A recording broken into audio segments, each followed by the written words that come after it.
All right, so welcome back, Elaine, and nice to see you again, Jackie. So tonight we're going to just focus on the text.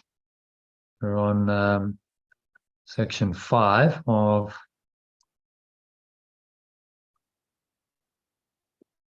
chapter 17, which is called the healed relationship. So let me just get the live stream going and then we'll dive into that. So I'll share my screen.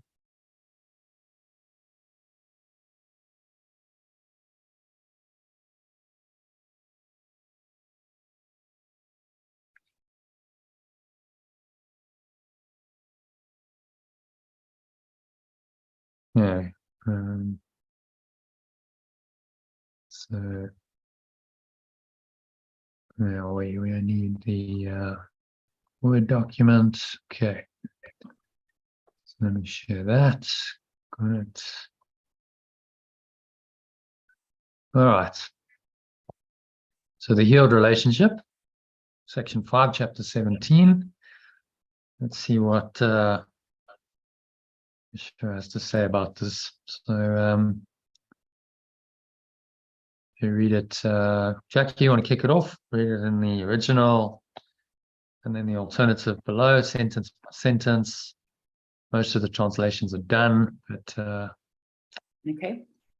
Yeah, the holy relationship is the expression of the holy instant in living in this world. The holy aware relationship is the expression of the now when living in this world. So I'm not sure about these translations. It was done a year ago. The holy relationship could be the innocent. I think that's quite nice, isn't it? The innocent relationship. The guiltless relationship. Yeah, we always translate guiltless as innocent, so make it the positive. The innocent relationship. Then the holy instant. I've been translating it as the holy aware moment rather than the now. What do you think? Expression of the holy aware moment when living in this world. So it's when you come into whole. Now, actually, you like the now. Well, it's a lot less wordy, isn't it?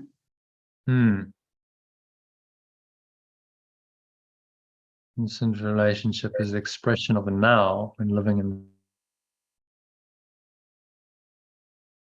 this world. Everything about awakening, the now is a practical device. What do you think, Elaine? Just I've used holy aware moment before in other parts of the text. Yeah, I suppose that's all right. Holy aware. Now they're all pretty much just got a slightly different slant. Well, so you're holy aware. Of the now. Holy aware so implies a an awareness in the moment. Yeah, I suppose that's got a little bit more punch, but both are good. Yeah, awareness. Holy aware moment, I think, because I've used that before, so otherwise we're not being consistent. Yeah. Across the whole course. Okay, so the innocent relation is the expression of this holy aware moment when living in this world. Oh, there's Corin joining us. That's nice.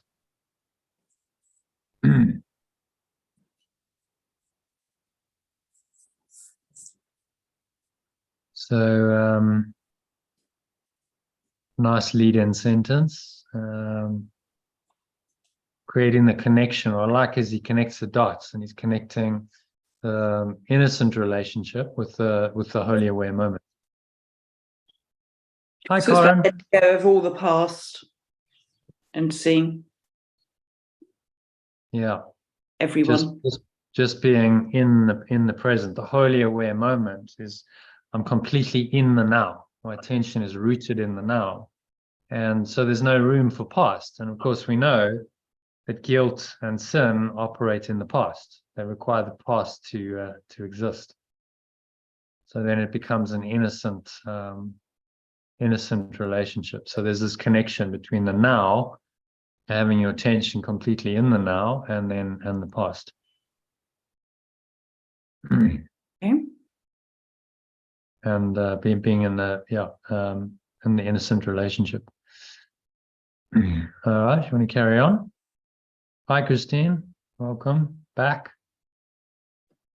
Glad you started. Yeah, we just started. Yeah, paragraph 1. So haven't missed much. Okay. Karen, welcome. You're muted. Just so you know. Okay, so yes, I joined when I got your message. It was quite spontaneous, so I just running around locking up for safety and security and everything. But Yeah. and I tried to join from my computer, and come hell or high water, it wouldn't happen. And then my modem went off, and blah blah blah blah blah. So I'm just going to leave the call for now on high volume and do the rest I need to do so that I can join. Sorry, No problem. I told no Donna problem. I've had acute bronchitis, so I've just been in the hospital. So I'm not going to talk much because, as you can hear, as soon as I talk, but I'm here to learn and participate and be with the community for the first time. And even though I've been a community member for a long time, I'm here to be with you all for the first time in a while. But I probably won't talk very much. Yeah, that's okay. Yeah, just listen in. If you don't want to read, we do reading, but just listen in if you don't want to talk. Yeah, no, if I do readings, I'll cough more than I'll learn. But I'm here. I'm present. Good. Yeah. Disappear for a few minutes to do a few things, and then I'll put myself on mute, and I'll be here. Great. Okay. All right. Excuse me, everybody. Look forward to it. Okay. No Okay. problem. See you. You're gonna mute yourself. Yeah. Okay. All right. So let's carry on. Sentence 2. Yeah. Did you want me to carry on? Yes. Yeah. Okay. Like everything about salvation, the holy instant is a practical device witnessed to by its results. Like everything about awakening, the holy aware moment is a practical device witnessed to by its results. Okay, carry on. Mm-hmm. Yeah. The holy instant never fails. The now never fails. Holy Experience. aware moment. Okay, holy aware moment never fails. The experience of it is always felt. That's the same. Yet without expression, it is not remembered. Yet without expression, it is not remembered. The holy relationship is a constant reminder of the experience in which the relationship became what it is. The holy aware relationship is a constant reminder of the experience in which the relationship became what it is. And as the unholy relationship is a continuing hymn of hate in praise of its maker, so is the holy relationship a happy song of praise to the Redeemer of relationships. And as the unaware relationship is a continuing hymn of hate in praise of its maker, so is the holy aware relationship a happy song of praise to the healer of relationships.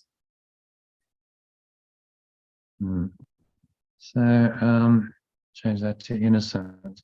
So I've translated unholy as unaware. Could also be impure relationship rather than unaware. What do you think's? Should we have a vote? What do you think's better? Could be impure. Impure or unaware? Impure, I think. Yeah, impure is good. Yeah, happy with that? Elaine, Christine? Yeah. Continuing hymn of hate in praise of its maker. So is the innocent. The innocent relationship is a happy song of praise to the healer of relationships.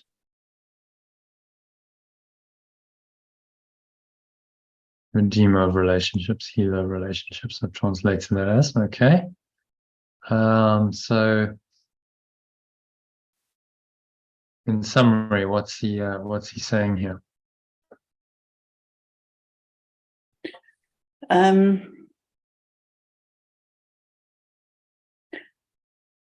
Well, the importance of being in the now, or the holy aware moment in any fully functioning relationship or innocent relationship.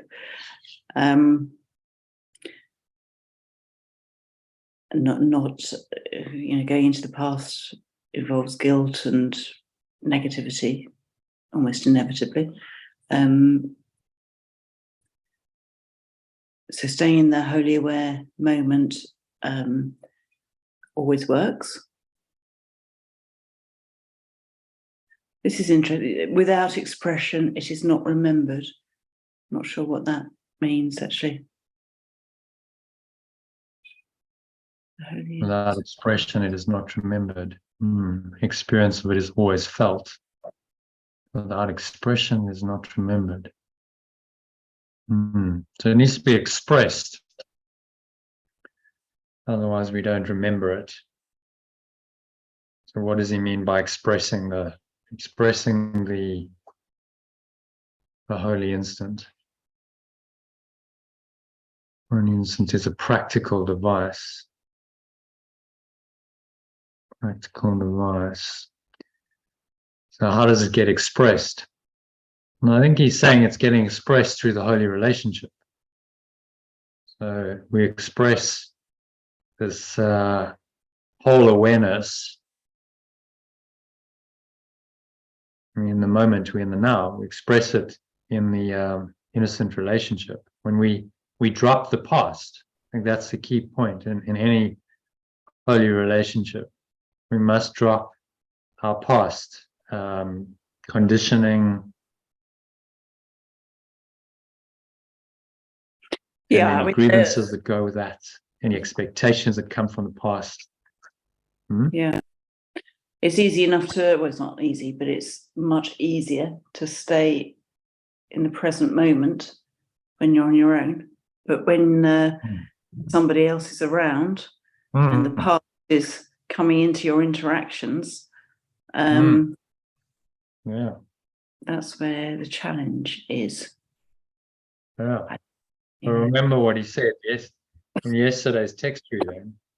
He was saying the ego has created the special relationship as its primary defense against the Holy Spirit, in response to the Holy Spirit. So, because the special relationship hooks us in to past, future, into the timeline, into the story of ourselves, and we identify ourselves as the character in the dream based on this relationship with this other person. And there's a history and there's a story, and your story and their story interact. And now, you get caught up in the story of the two of you in special relationship. And the ego is just using that to perpetuate its illusion that you are separate, that you have separate identities.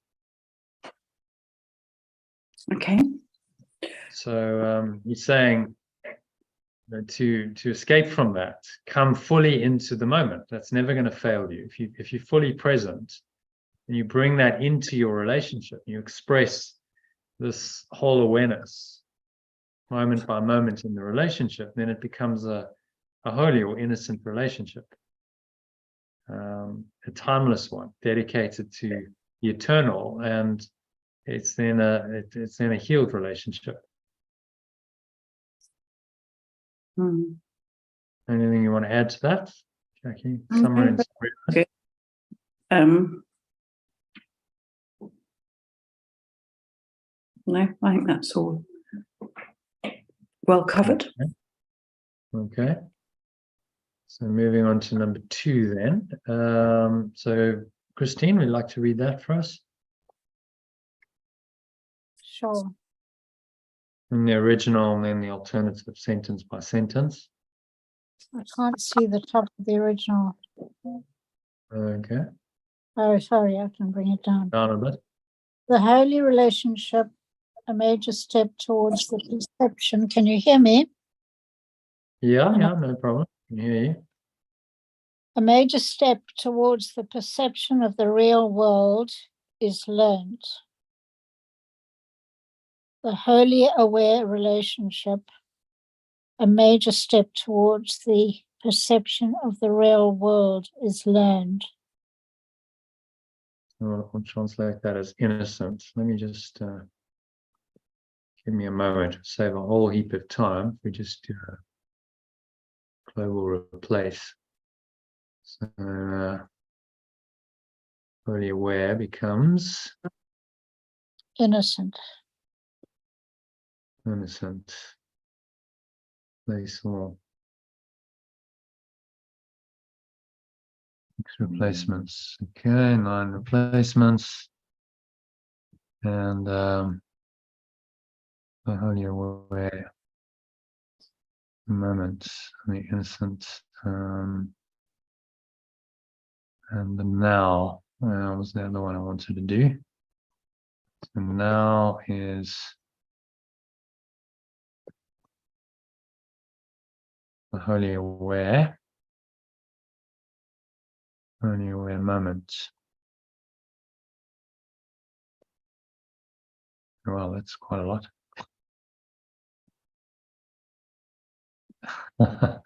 Right. Okay, I see what it's done.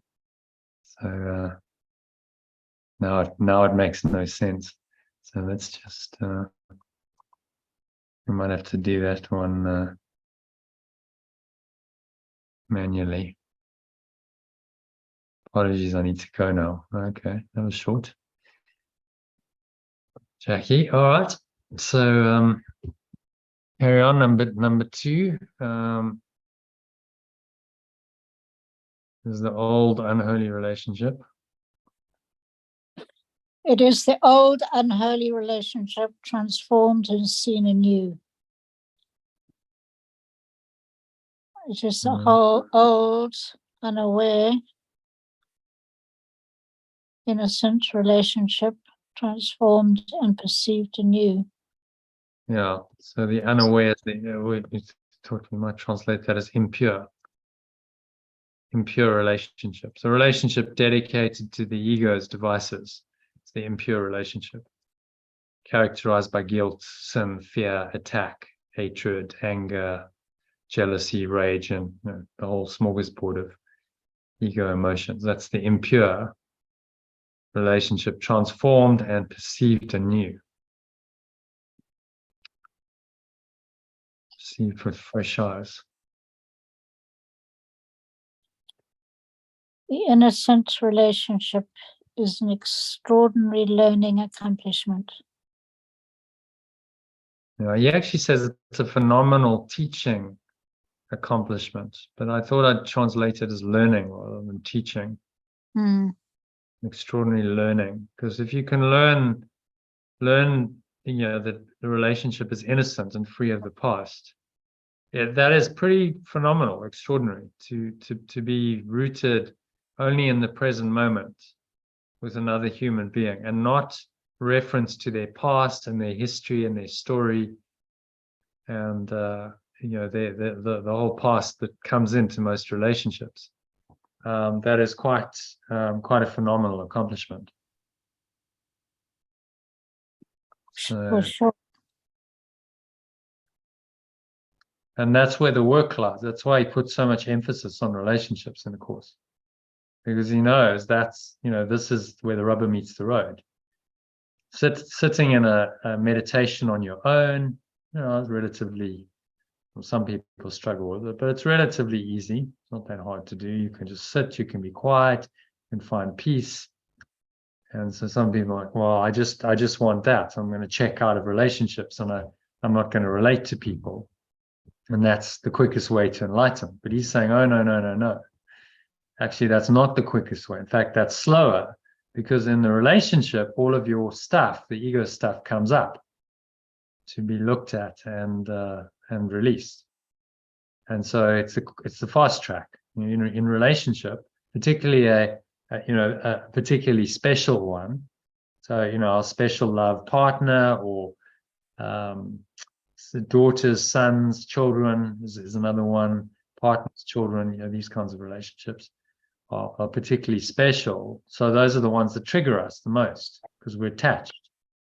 So when we get triggered, that's the ideal opportunity to become aware of another aspect of the ego and let it go.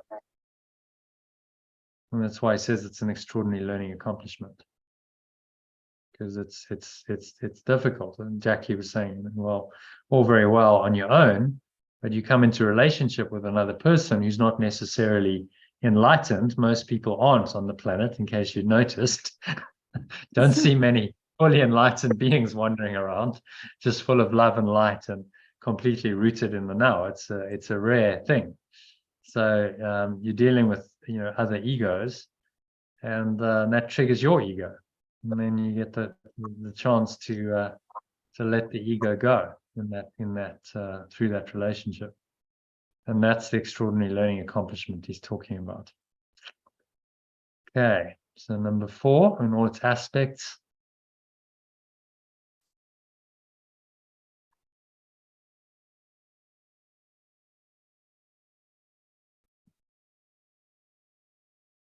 Christine, you're muted.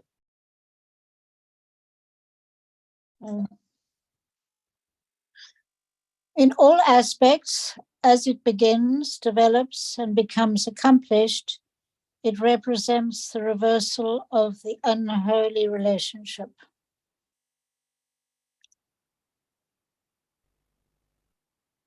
You scroll down. The unholy. Yeah, it's the reversal of the impure relationship, shall we say. In all aspects, as it begins, develops, and is accomplished, it represents the reversal of the impure relationship.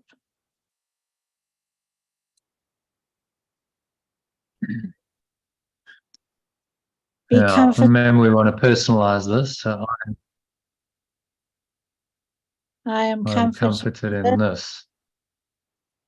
The only difficult phase is the beginning.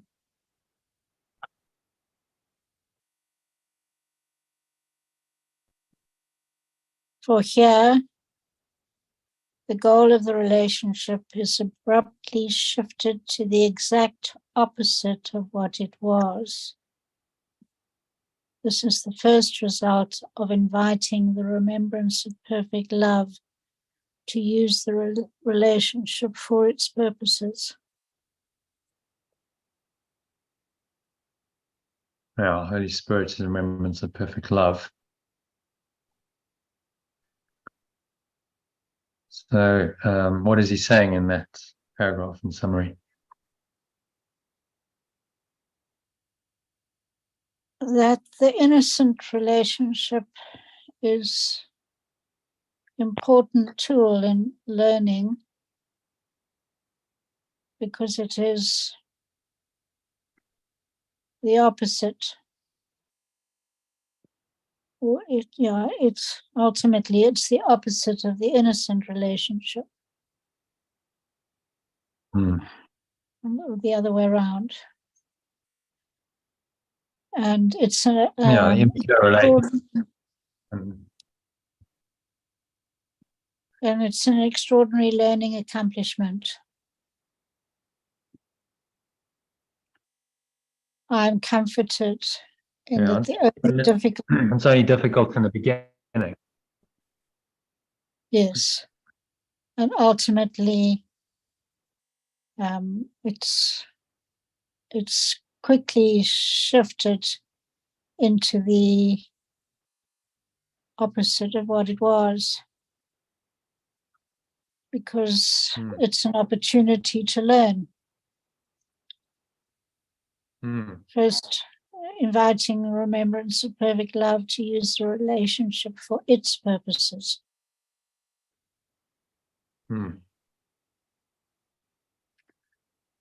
But both parties have to be agreeable, obviously.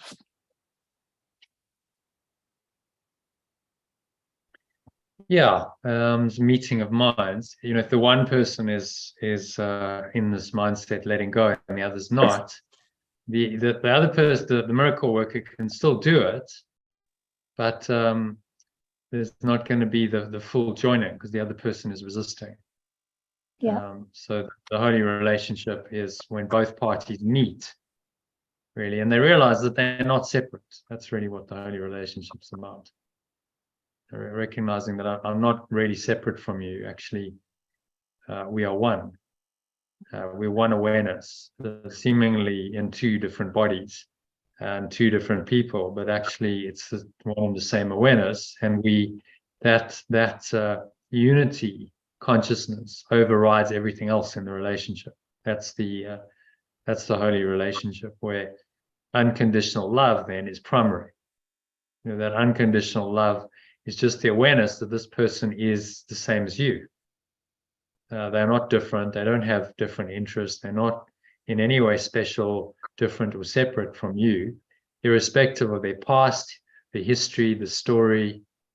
None of it's actually true. And it's easier to reach a place of peace and harmony and calm, surely. Yeah. Well, if there's no story, and you connect. So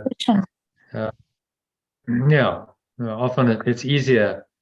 If you think of relationships, to take my example. So when I first met my wife, there was just a connection. It was very easy. It was flowing. We were friends, because there was no story, there's no history, no past to get in the way. And then as you journey together, this past develops, and grievances develop, and then the ego starts using the relationship more and more for its purposes, which is to perpetuate the illusion of guilt and sin, and that you're separate people, going your separate ways with separate interests, different goals, and so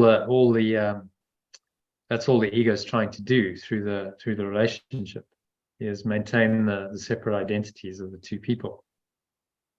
Once you understand that that's the goal of every special relationship, to keep you apart and separate and confirm the separate identity, then it becomes easier to deal with it, because you understand, well, it's only, that's the goal, that's the game, that's what it's trying to do. And so it's not really about me versus the other person and me getting my way versus them. It's actually just a game designed to maintain the separation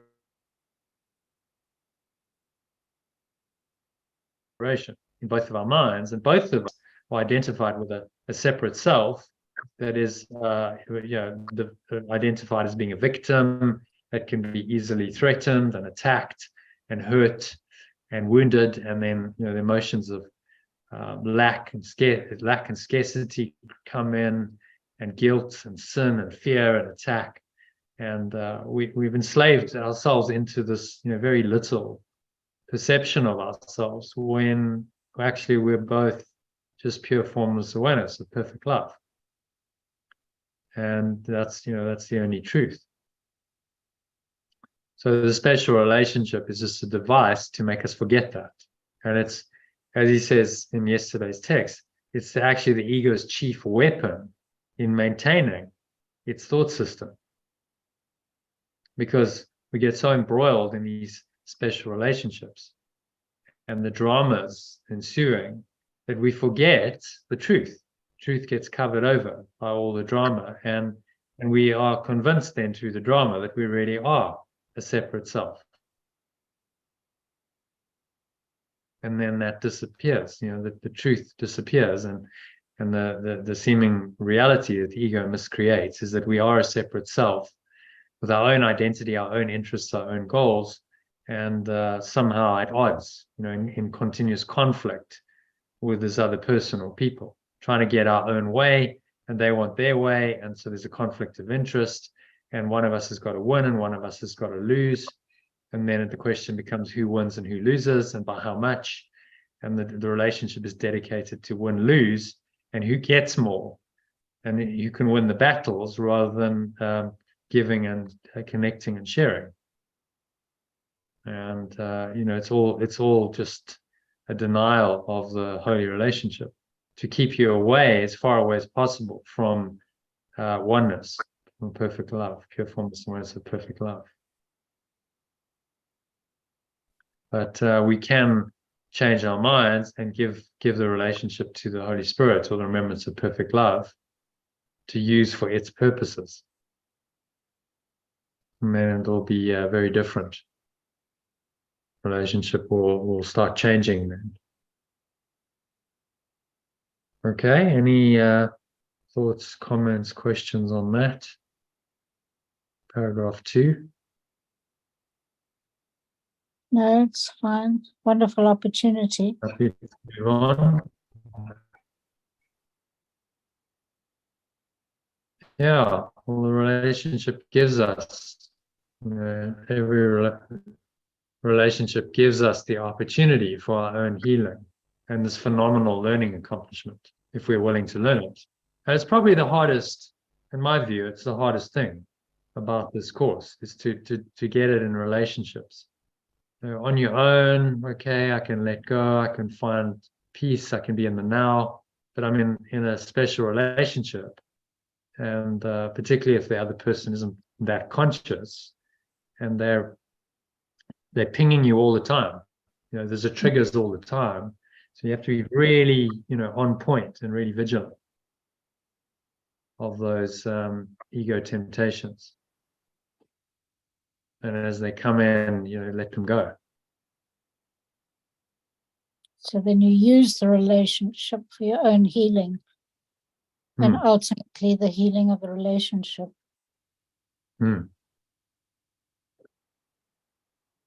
Exactly.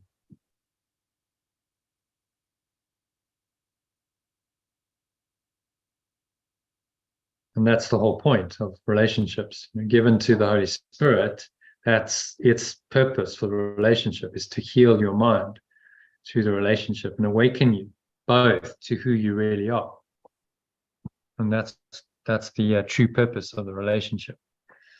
And it's as he says in another part of the text, it's the quickest way, because you really, in the special relationship, have to confront all the ego's thought system directly, and it brings it up. There's nothing quite like a relationship to trigger you. We know that. It brings up your stuff, big time. So you've got this, unholy stuff arising, and then you have to look at it consciously, with the Holy Spirit helping you, and let it go, and realize that you can't blame the other person. They just the trigger for these deep, dark thoughts and emotions to arise out of your subconscious, which they were already there. They were just being triggered. They're just kind of stirring the pot so that it all bubbles to the surface. But that's exactly what you want. The more that those things can bubble to the surface, the better, because then you can really look at them and make the conscious choice to let them go and release them.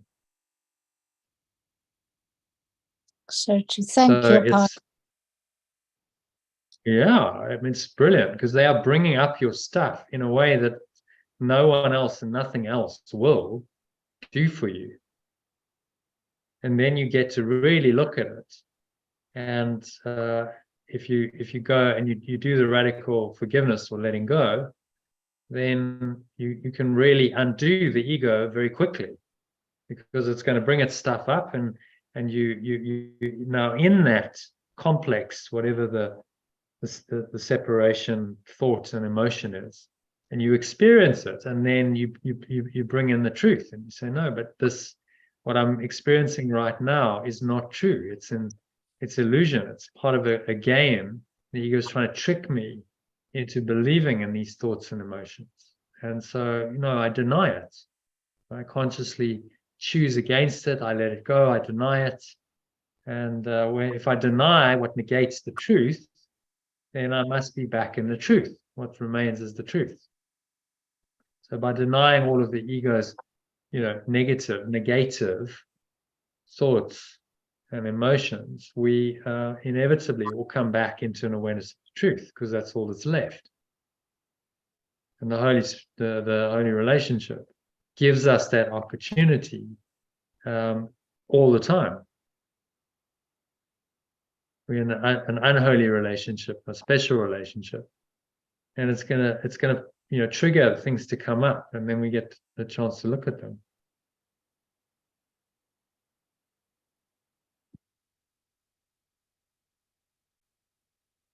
Okay, so that makes sense. Yes, All it good. does. All good. Moving on. It's 15 paragraphs. So we don't want to be all night. We'll try and get it done in a couple of hours. I'll be here another half hour. Is that okay? No, Christine, it's not okay. You have to stay the whole night. Well, I won't. Why are you even asking me? Of course it's okay. Go when you need to. It's up to you. You're your own Boss. guide. The sessions are totally voluntary, so we're not running a Zen monastery here.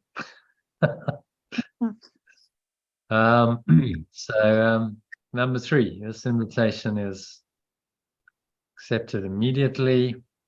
Elaine, if you want to read that. In the alternative, Yeah, and this invitation is accepted. this invitation is accepted immediately, and the remembrance of perfect love wastes no time in introducing the practical results of asking it to enter. At once, its goal replaces yours. This accomplished very... Remember, we want to translate it into... It replaces mine.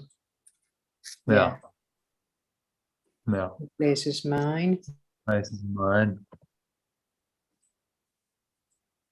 This is accomplished very rapidly, but it makes the relationship seem disturbed, disjointed, and even quite distressing. The reason is quite clear, for the relationship as it is out of a line with its own goal and clearly unsuited to the purpose that has been accepted for it. In its unaware condition, my goal, in pure condition, my goal was all that seemed to give it, and I can't see the rest of it. Yeah, hang on, I'm just changing this into active. Clearly unsuited to the purpose that I've accepted for it. So it becomes active rather than passive tense. It's impure condition. My goal was all it seemed.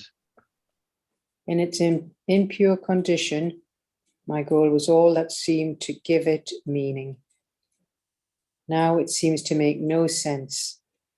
Many relationships have broken off at this point, and the pursuit of the old goal re-established in another relationship. For once the unaware or impure relationship has accepted the goal of pure formless awareness, it can never again be what it was.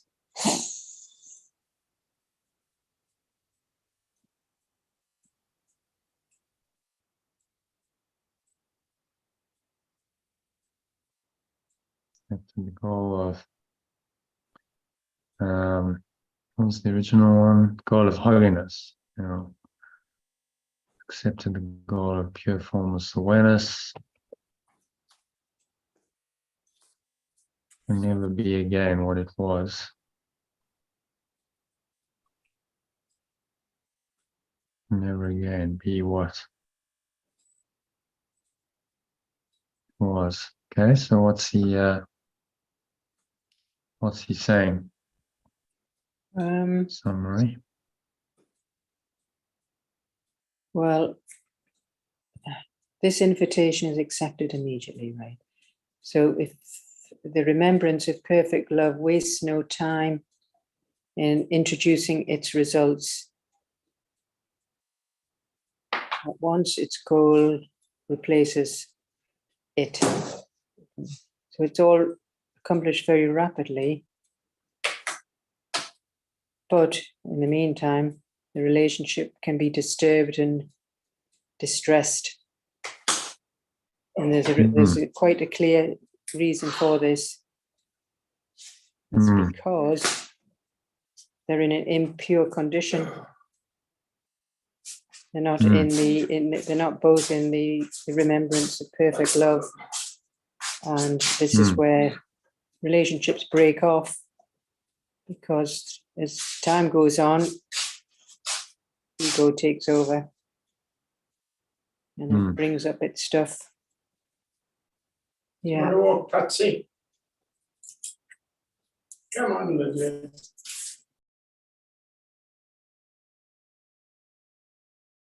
Yeah, so there's a period of transition in which the relationship seems to make no sense.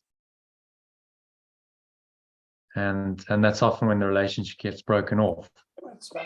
Yeah, it's when you go past what we call the honeymoon stage. It seems natural to be in that pure formless awareness at the beginning of the relationship, but then the ego starts fighting back. Yeah. Yeah. Usually the honeymoon stage is the infatuation and, sexual chemistry and all of that comes into it. Yeah, but, true. But then, very quickly as we know, the honeymoon doesn't last. No. So he's talking about from the shift when you really start doing this work and you understand that the relationship must be given to the Holy Spirit and used for its purpose. Then there's a shift. There's a new goal that's come into the relationship. And usually at this point, a lot of relationships are broken off. Yeah. Because the old relationship seems to make no sense.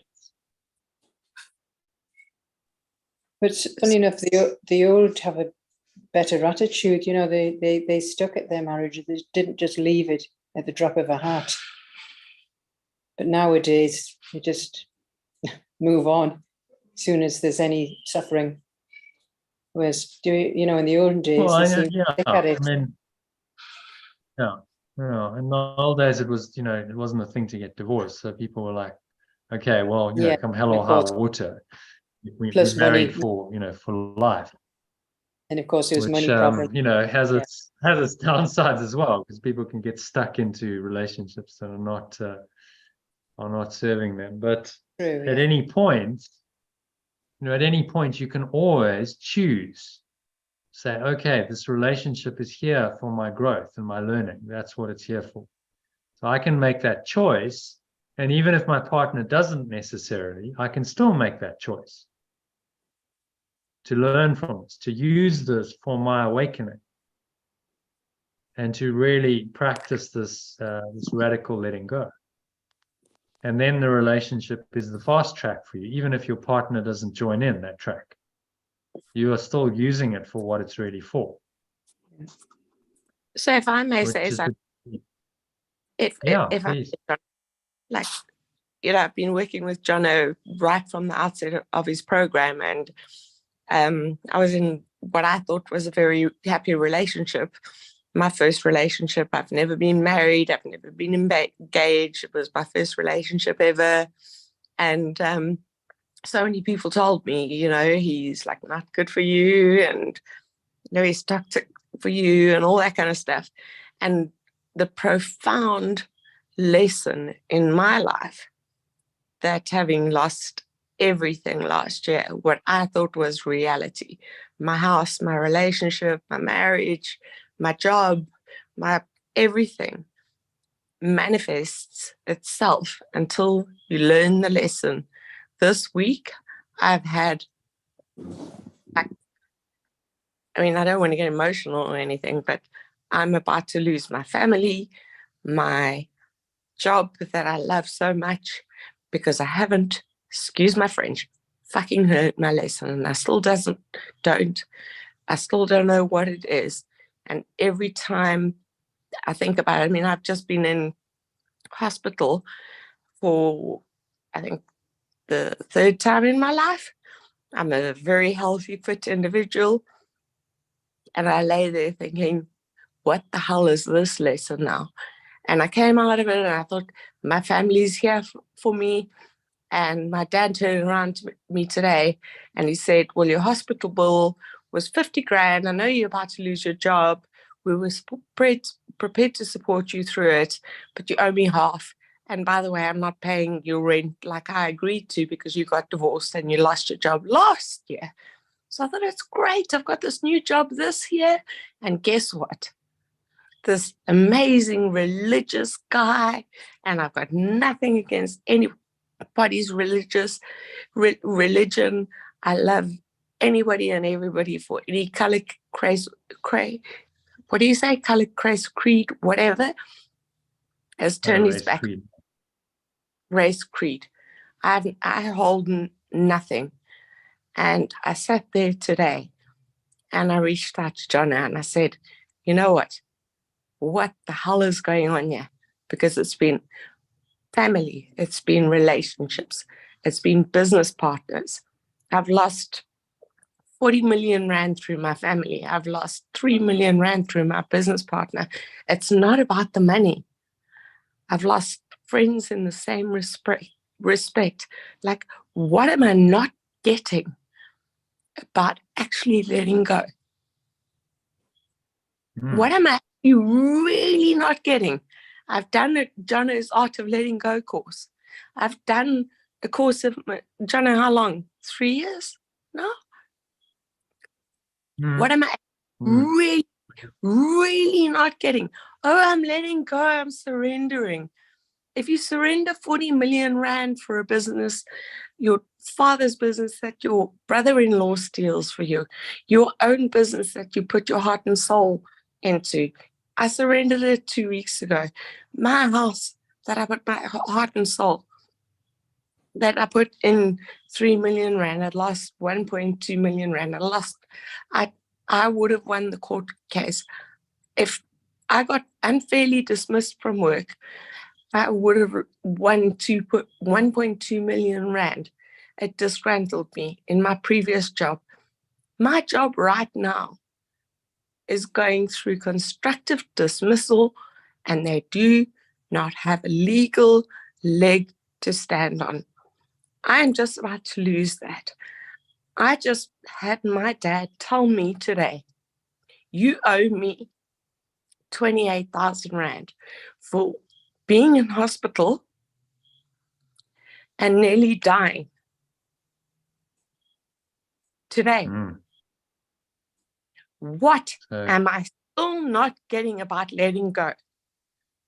Like, really? Well, it's letting go of all of it, isn't it?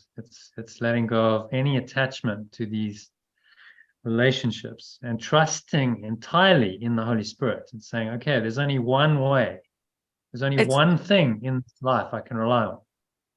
Is letting go. And that's the Spirit. You know, it's the Spirit that comes when I fully let go and I stop seeking outside of myself for some kind of love, special love, that I think is going to satisfy me.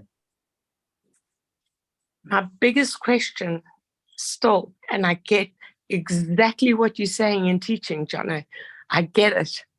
And I'm like, and I do these letting go mantras, and I like listen to your teachings, and I do the meditations and everything.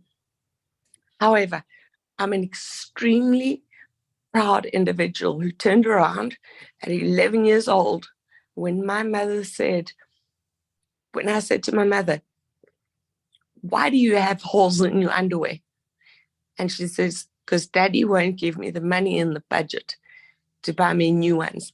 And I walked out of that room and I said, I will never ask somebody for money to buy me anything, let alone underwear. I opened up my business that day.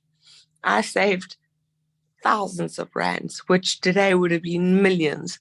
I opened up my own business. From 11 years old, I was independent. And in the last 18 months, I have given up, surrendered, let go so much.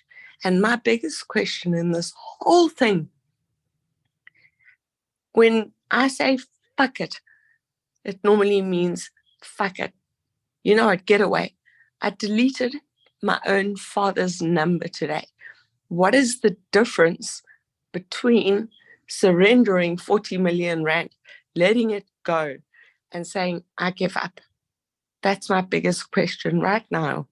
And I don't know if that's on the path for tonight, but maybe somebody else out there. I give up on, you give up on what is the question? I give up. I give up on the fight. No. And so can you Right? give up on the struggle? Give up on the ego's thought system. Give up on this way of relating. And let that all go. And give up on being attached to money. Give up on being attached to special relationships, and surrender it all to the one source, the presence of perfect love that is within you, that's been calling you for forever, but is usually subdued, is usually covered over by all of the other things that we do. And special relationships and attachments to money and possessions and status and our self-concept, and it's all bound up with the self-concept that you thought was current, you see, and it's all deconstructing, but it's happening for you, Karen. That's the point. It's happening for you, so that you can free yourself from that self-concept, which is what's been hurting you. And that's the only purpose of everything. Purpose of the relationships, the purpose of all the loss in business, all the dramas is to awaken you to who you really are. And that's all it's about. Well, you know what I'm doing right now? Right. Can you see my video? Mm-hmm. Can you? Yeah. My video? Yeah, I can see your video. Eat chocolate and sugar and gluten and everything. I'm eating half of the Ferrero Rocher cake I bought. It was a bit dry, so I took some nut butter, melted in the microwave. You wouldn't have seen me do this a few months ago, ever. Mm-hmm. Mm-hmm. So that's like a little, and I'm like, I wouldn't even eat a chocolate. So in a way, it's like I'm a contradiction in my own terms. But in a way, I'm letting go to what the hell the third world thinks. And I know Karen, like so health conscious. But sometimes on a day-to-day basis, what has happened, and I maybe sound like a little bit of the victim right now, but none of you know the deeper stuff. That's really what's happened. What I've really learned, it's okay to be vulnerable. It's okay to be not okay. And if I wake tomorrow morning with nothing, so be it. Selah. And there's a one phrase. It's to rely, entirely on the Holy Spirit. So in many ways, what you're going through is that it happens to a lot of people. Their life kind of deconstructs, and a lot of stuff seems to be taken away. And as he teaches us in the maybe I'll just open that for you actually quickly. In the manual for teachers, the development of trust, he calls it. There's this into here. We'll have a look at.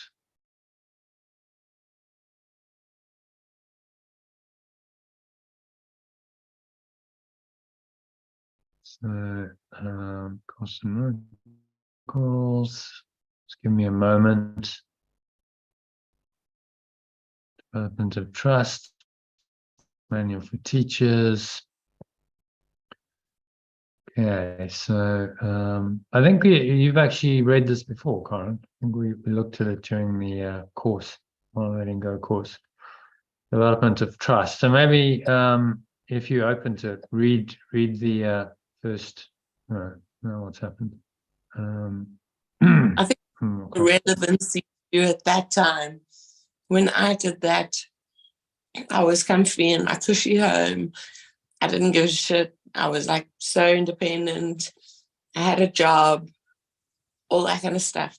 But that relevance all goes away when seemingly the universe takes it away from you.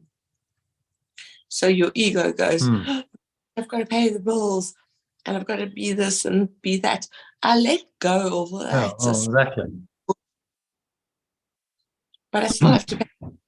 And right now, my lesson is to go, how am I going to pay the bills? Well, I'm going to make it work. So I've been driven to open up my Reiki business again, study kinesiology, study body talk. Where am I going to get the money from if I don't have a job? I'll just make it work. That lesson was also very powerful. It was about halfway through the Art of Letting Go course. And I can tell you exactly which date it was, if you want, because I've got my whole book here with me. Okay, you can share that if you want. I just thought it might be useful for you to read number 1, paragraph 1. So he talks about the period of undoing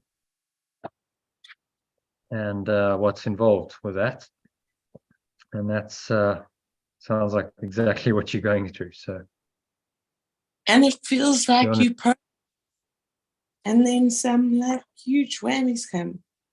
I just opened my book on the purpose of our life. It was 22nd of, I didn't hit the one that you were talking about, but it was ALG week 5, 22nd of February. And we had to find and you didn't call it a mantra. It was our, I didn't write it down. I just wrote at the top of the page, I am love. Essence identity, yeah. Essence identity. Yeah, but it was before that. And then how do you express it? Remember that. Just one breath of being in the now. Was it, no, it was before the descent into hell. The hero's journey? The hero's journey. So this is really the course's version of the hero's journey. Do you want to read that paragraph first, Corin? And just I think it'll simply be helpful for you. So read it out loud if you can. A whole discussion, and then we did a breath break. So, and then you mean the whole hero's journey, the heart. You want me to read that one? Or the role? No, just what's on the screen. But first they must go through what might be called a period of undoing. If you look at this, can you see the screen I'm sharing? Oh, sorry, I thought you meant from my journal. No. Just what's on the screen, because it's pretty relevant to what you're experiencing right now. So I think it'll be helpful for you. Oh, there we go. Okay, that was, like I said, I couldn't get my laptop connected. Okay, let me just try and see if I can get it. The signal is very shaky, but let me see if I can see it. Okay, there we go. First, they must go through, I remember this so clearly now, what might be called a period of undoing. 2, this might not be painful, but it is usually experienced. Sorry? It need not be painful, but it is usually so experienced. So you're experiencing it at the moment. Yeah. My phone is not even turning the page. That's how low the battery is. 3, it seems as if things are being taken away. And it is really understood initially that their lack of value is merely being recognized. How can lack of value be perceived unless the perceiver is in a position where he might see the things in a different life? He is not yet at the point. Sorry, I'm not sure if that's emotions or bronchitis. Oh, okay. I'll just start that one again. 4. Translate the he into she, because it'll be much more personal. Then. How can the lack of value perceived unless the perceiver is in a position where she might see things in a different light? She is not. Instead of saying she is not, say I am not. Personalize it. I am not. I am not yet at a point at which I can make the shift entirely. Internally. 6. And so the plan will sometimes call for changes in what seem to be external circumstances. 7. These changes are always helpful. When the teacher of God has learned that much, she goes on, I go on.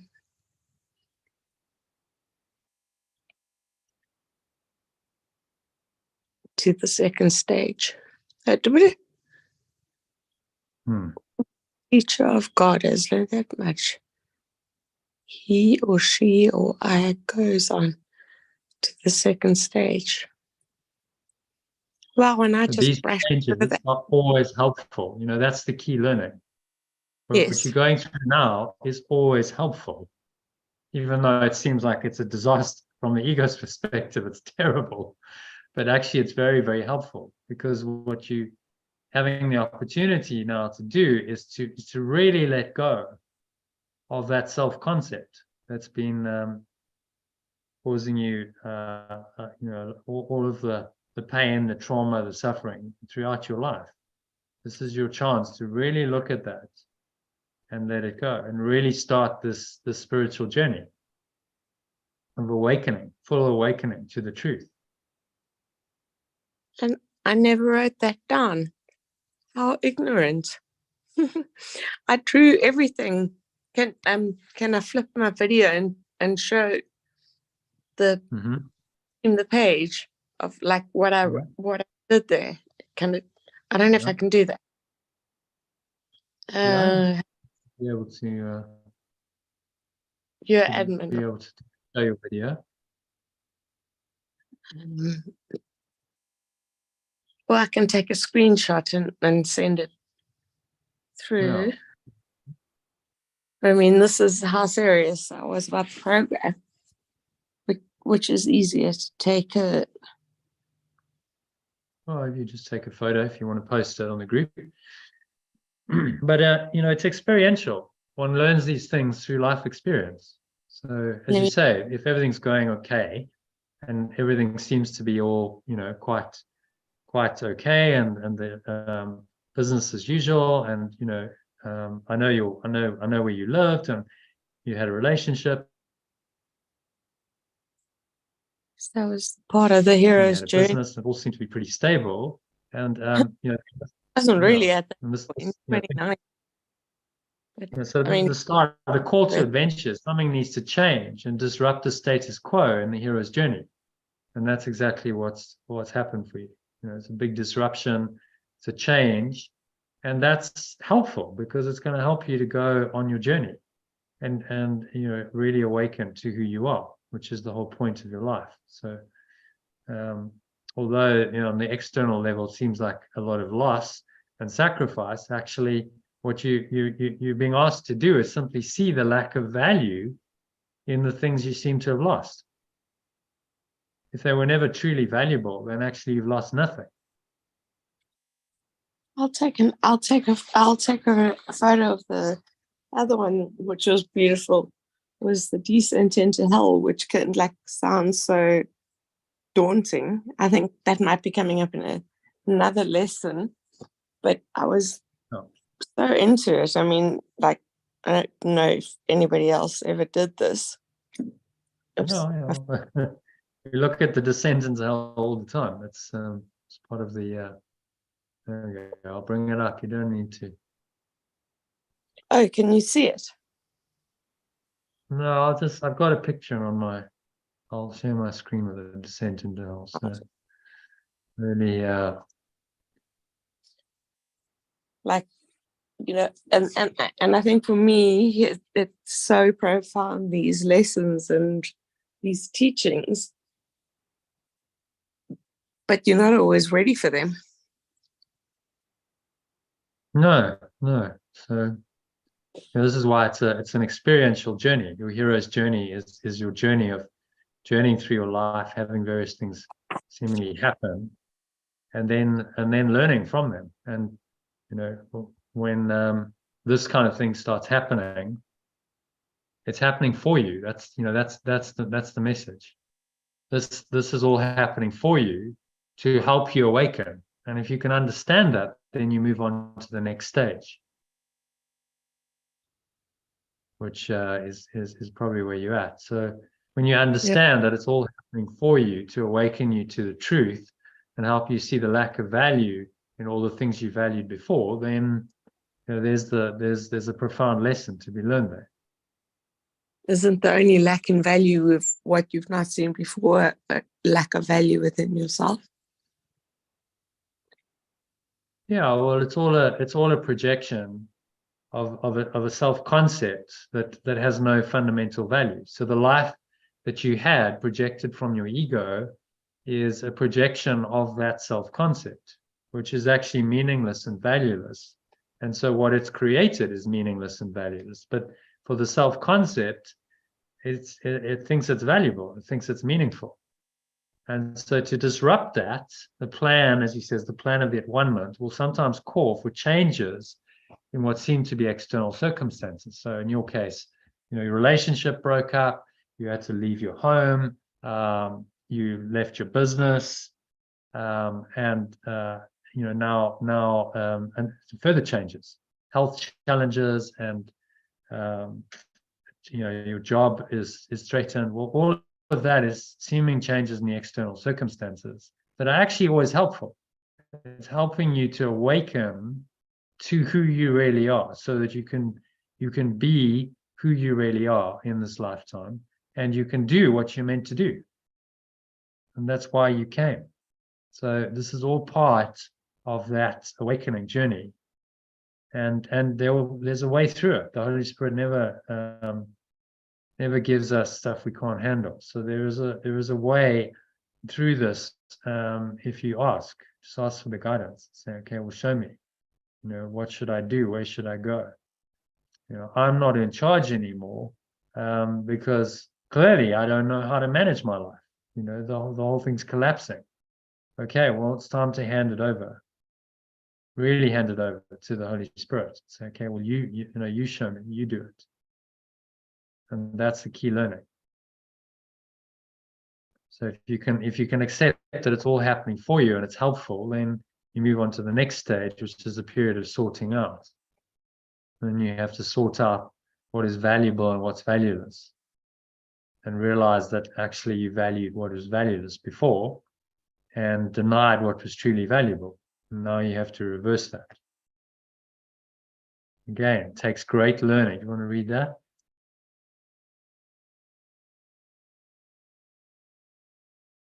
Just from number 5, what I've highlighted.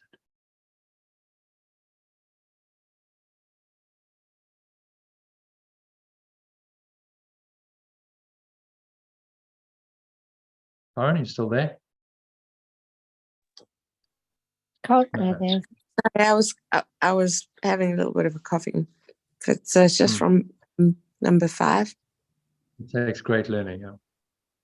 It takes great learning to understand that all things, events, encounters, and circumstances are helpful. Number 6, it is only to the extent to which they are helpful that any degree of reality should be accorded to them in this world of illusion. 7, the word value can apply to nothing else. So they're helpful in your awakening. That's the only value they have. And so these experiences you're having currently are highly valuable because they're helping you in that process of awakening to the truth and recognizing what is illusion. So, these things that you valued before have failed you, all of them, one by one. So what does that teach you? Nothing. Well, it teaches you that they're not of true value. That surely that you shouldn't value them because they disappoint you. They let you down. They are not permanent and eternal. The only thing that is truly valuable is what's eternal, because it lasts. That's a simple decision rule. And what's eternal is within you already. It's your own true mind, your own true awareness. And nothing external to you can give you that.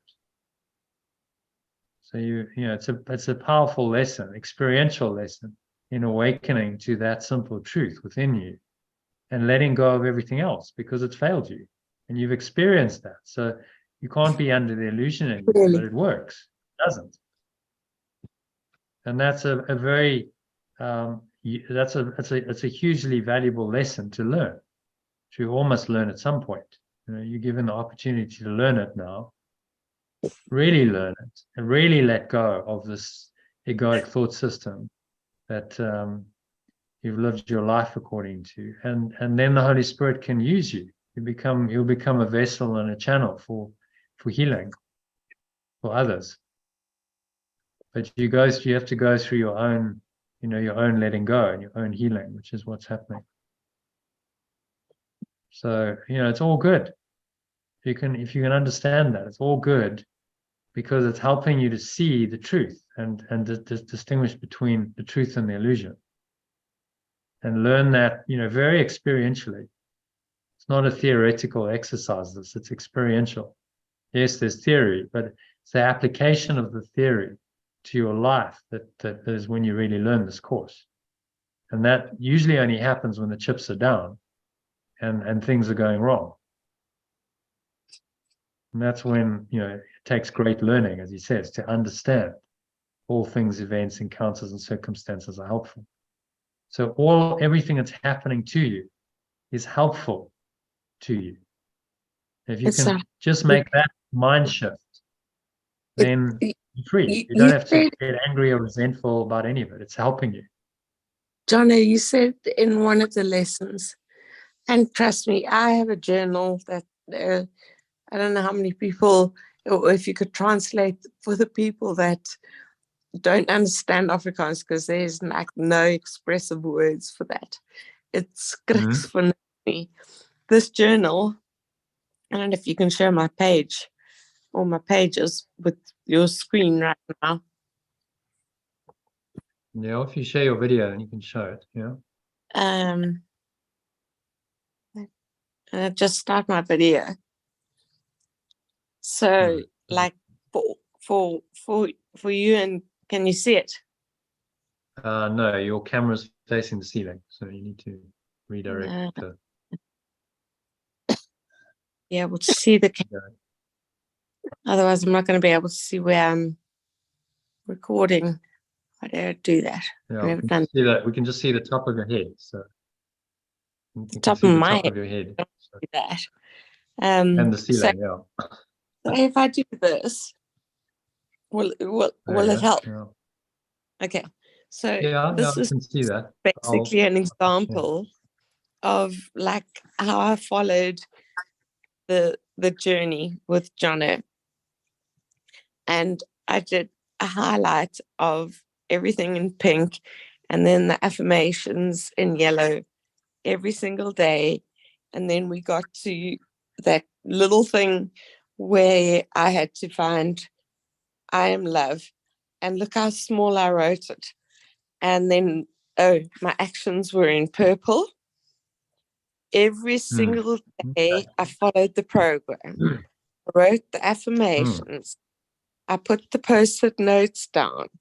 I wrote the little individual expression sessions. And then on days where there were quotes that resonated with me, I put in the journal post-it notes. But I wrote these post-it notes and I kept them with me. And I left space with them because, like, I'm not a big fanatic on phone because the reminder will go off during the day and I'll forget about it. So I'd like put it on my journal or my diary or something. I wrote every single thing down that resonated with me. And some of the stuff was like, this is like so irrelevant for me. I persisted, and I just wanted to show you the one. I'm not quite sure where it was now. I mean, there were workbook lessons, all that kind of stuff. And then it came to the one, this was the individual expression session. The one that I had like everything. And Johnny used to say I wrote really small. And you won't believe how I used to talk. And I would have to do a reading and I go, and it was like said that it would be, and Johnny would be like, slow. Slow down. No.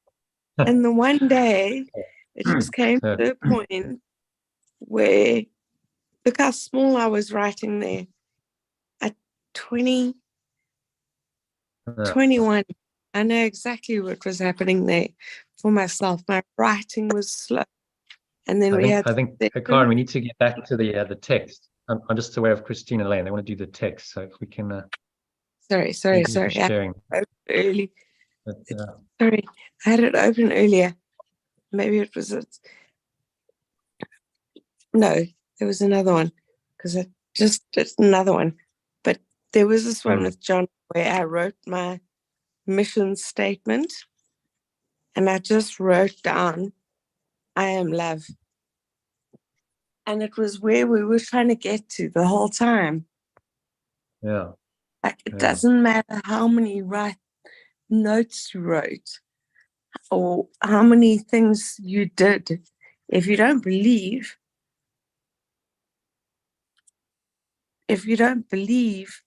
it, you're just not going to get there.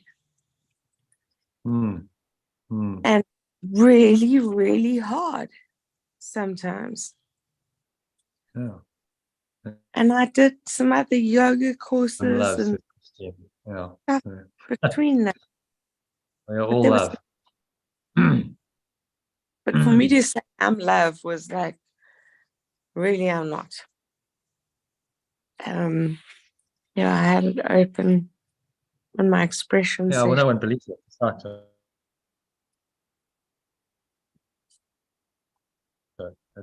But this is your opportunity to learn that. So that's really helpful. What's happening is a deconstruction of the world.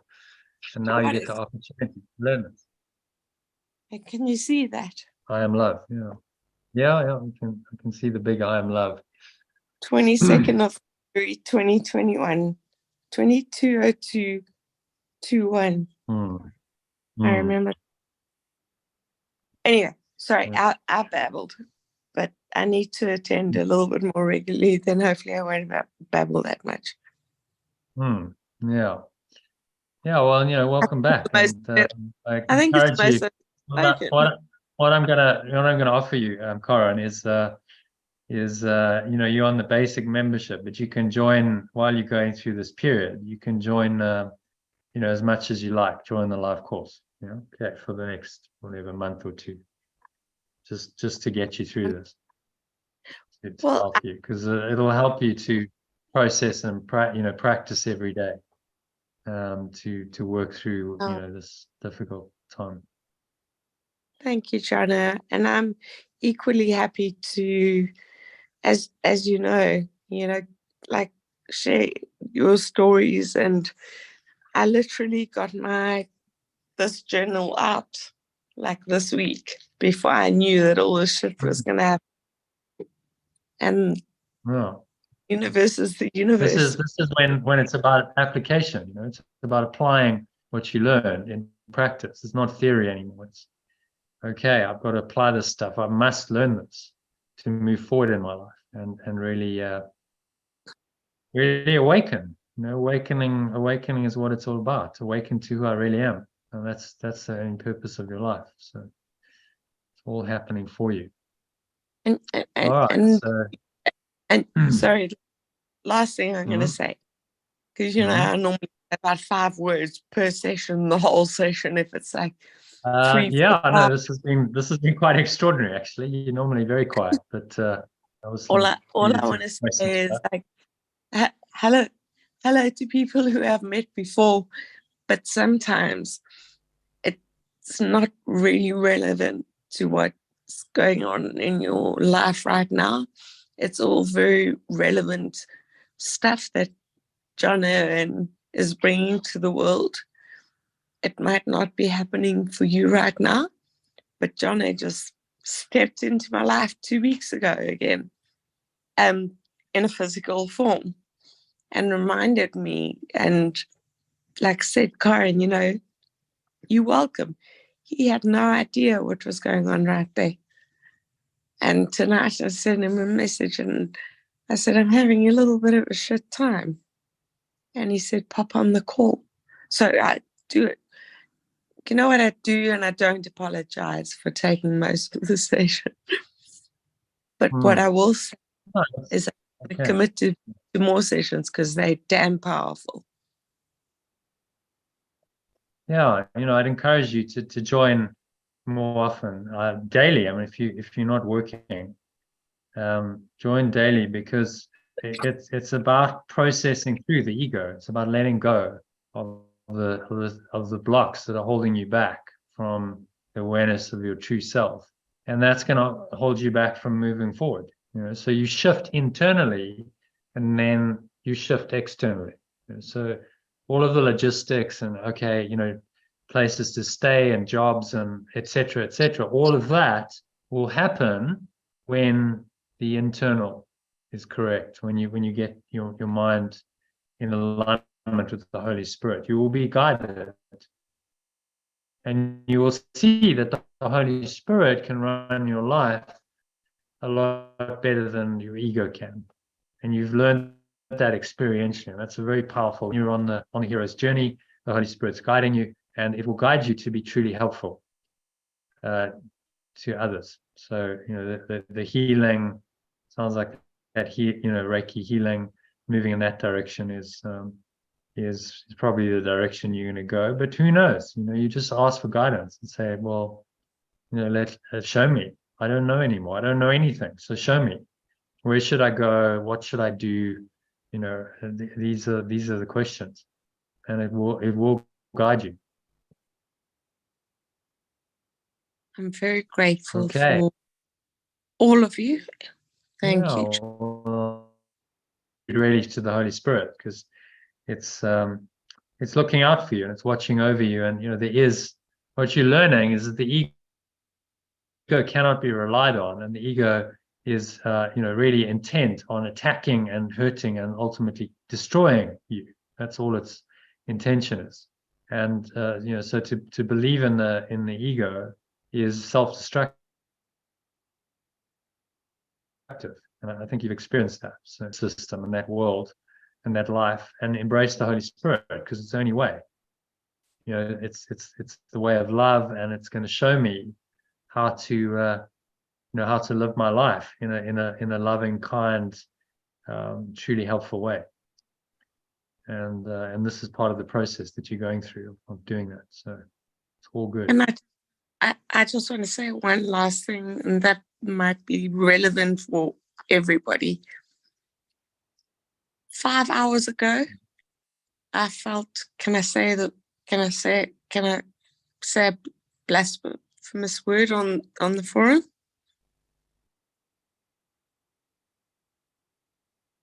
Say what? Johnny, can I say a blasphemous word? Yeah, it's all okay. 5 hours ago, I felt so fucking alone. I didn't know what to do. And I just sent Johnny a message. And he said, join us on our call tonight, and I don't feel alone anymore. Because there are soul people out there. Because you're not alone. You know, that's the truth. Ego bastards out there that are trying to take your money or soul or whatever.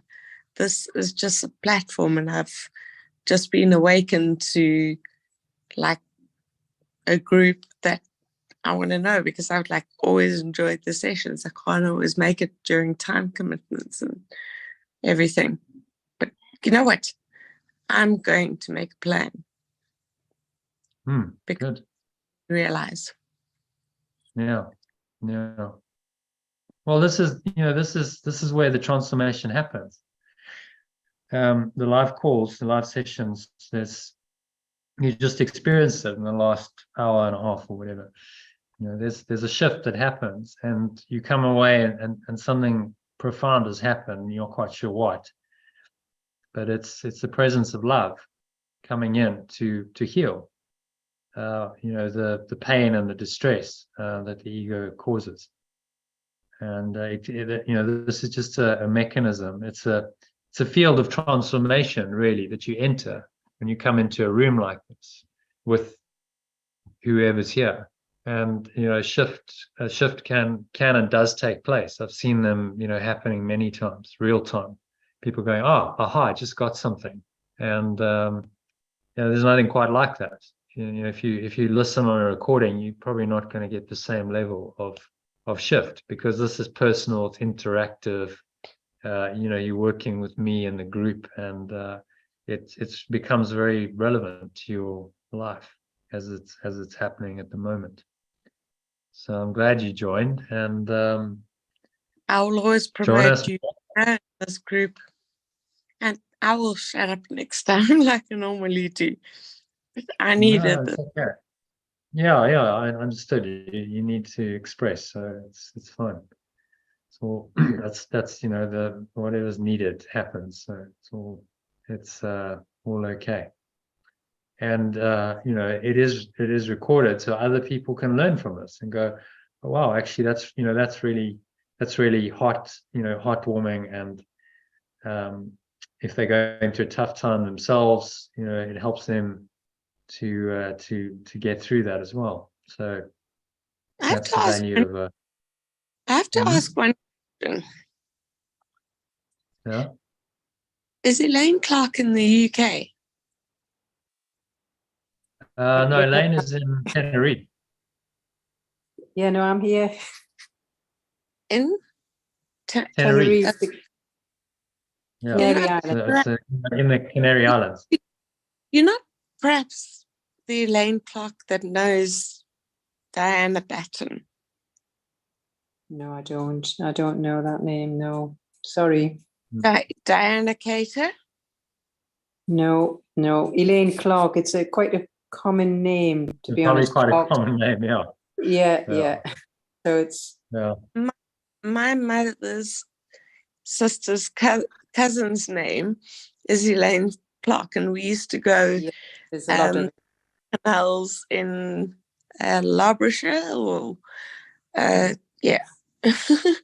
it was just be the most amazing thing, because my family has a spiritual trait in every single part of her family. And I loved Auntie Arlene, and I haven't seen her for approximately 15 years. Well, not 50, because I'm only 44. But Auntie Arlene, and to go down the canals in Loughborough, and yes. Some fond Yeah. memories there. Some fond memories. That's what we need. We're obviously spiritual sisters. Of course, yes, we all are. Mm. We're all in this together. So it's On this boat, excuse the pun, down the Yep. canal. absolutely, yes. So We're on this dimension. I look forward to getting to know you better in the next sessions. of course.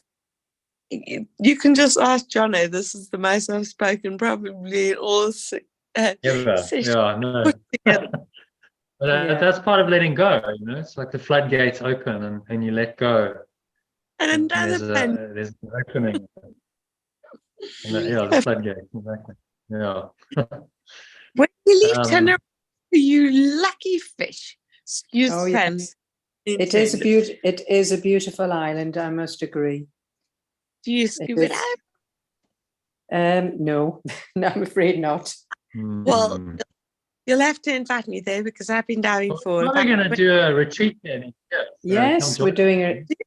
retreat there. Oh Yeah. my gosh. Oh, February next. Yeah, I- in February. Yeah. Maybe the two weeks of the Barcelona Go course. The plan is to do it there. So Okay, John. we haven't you- organized anything other than the intention yet, but yeah, that's the plan. So Yeah. Well, I'll dive.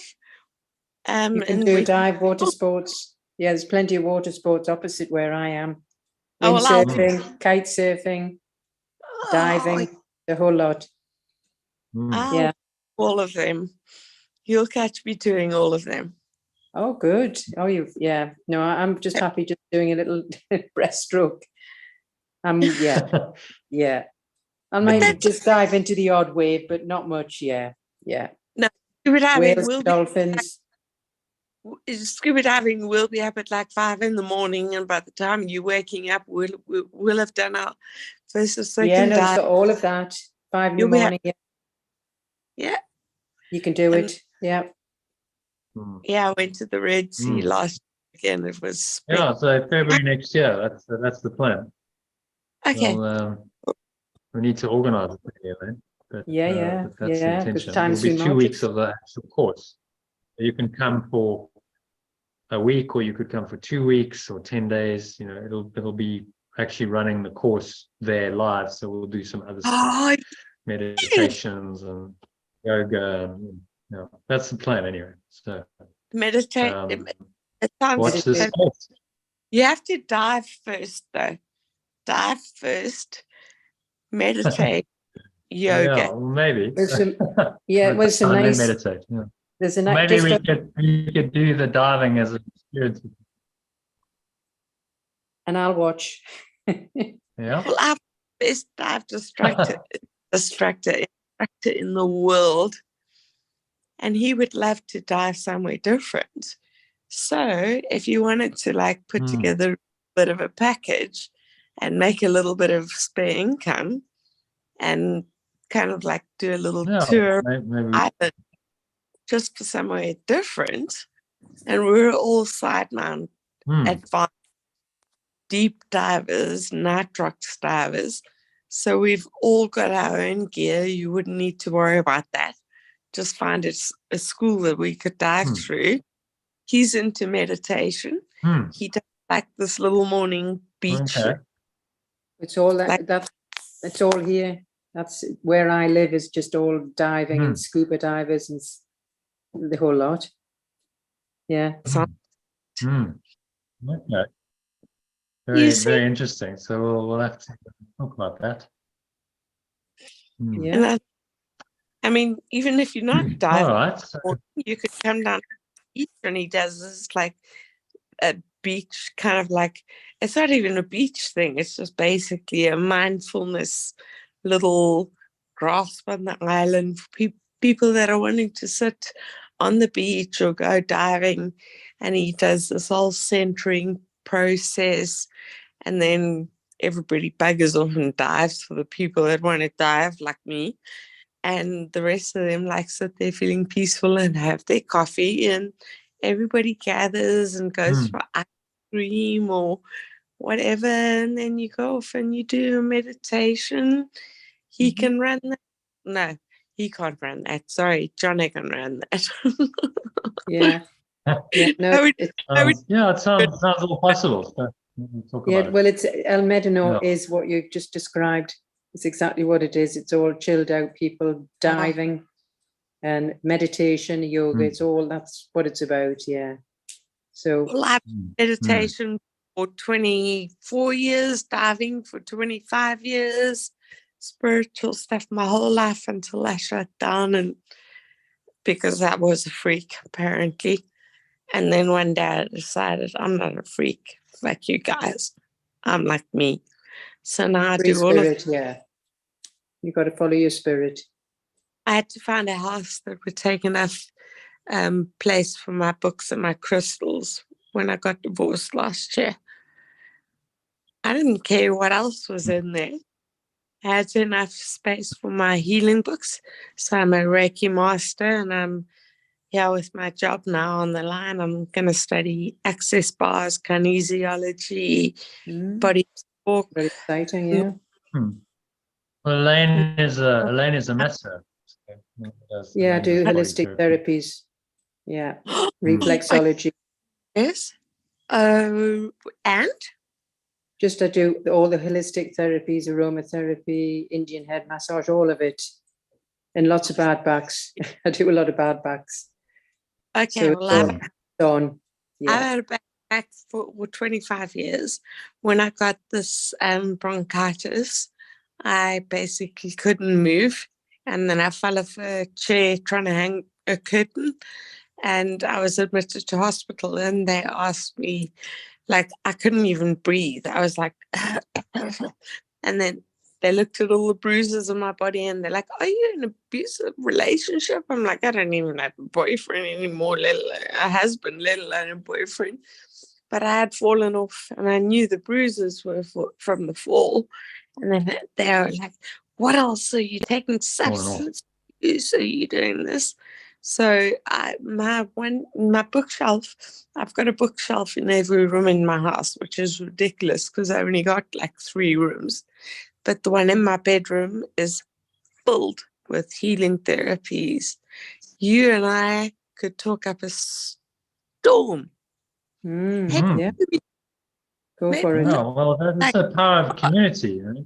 You're not alone, and there's other people on the similar journeys, and there's synergy between people. So, like you're doing a retreat, and who knows what might come from that, and maybe some swimming with dolphins, and I haven't really had the time to apply my mind to it, but maybe that's something we can look at. I know the best dolphin communicator in the world. Yeah. She could do that. I could do you could do the we could put something really, really good together, and you can market it internationally, and Tenerife's close to Europe and not too far from Africa either. So there's essentially so. And when you just need to look at it. Of like 10 people, you can get a group flight discount.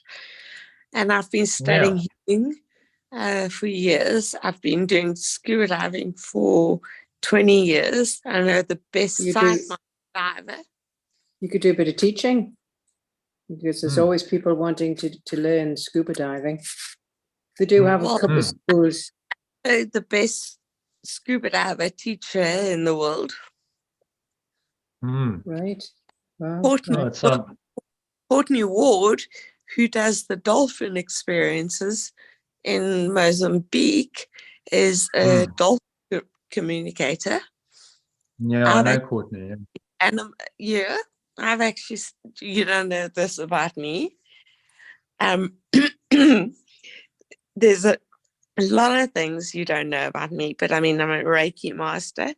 I've done crystal aromatherapy courses. And I've also studied animal communication and animal healing and animal Reiki. Very interesting. So when I dive Oh, with dolphins, so I can communicate with them. maybe I used to do dolphin retreats. Maybe we could go and swimming with dolphins. Mm. Well, can you do that off Tenerife, right? Yeah, there's dolphins in Wales. There's lots of the excursions. But yeah, yes, So of you course. can go Yeah. and swim with it. Yeah. And yeah, I think you can So, also, you can have them where you can touch them. And they're amazing because if the energy is right, they come right towards you. When I Oh, was they're in amazing. I've never touched one, but I've seen them. They're beautiful. I would, when like also got this uncanny ability to know exactly what I'm going to see in the ocean or the bush. I'd be Right. out for somebody and like they talk in the African language and they're like tau, and I'm like, yeah, right, that's not a lion, that's up ahead. And so I made a code to actually like just hand code.